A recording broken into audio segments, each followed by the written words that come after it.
has issued a severe thunderstorm warning for central Southampton County in southeastern Virginia, Sussex County in southeastern Virginia, until 4:30 p.m. Eastern Daylight Time.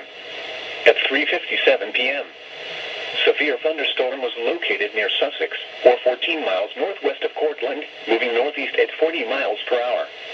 Hazard, 60 miles per hour wind gusts and quarter-size hail. Source, radar indicated. Impact, hail damage to vehicles is expected. Expect wind damage to roofs, siding, and trees. This severe thunderstorm will be near Homeville around 4:15 p.m. Waverly and Wakefield around 4:25 p.m. Other locations impacted by the severe thunderstorm include Gray, Newville, Booker, Yale, Lumberton, Manry, Whirl, Littleton, Hilda, and Dory. For your protection, move to an interior room on the lowest floor of a building.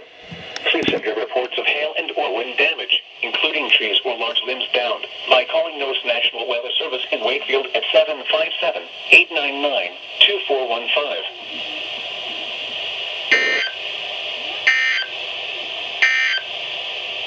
The 3 p.m. area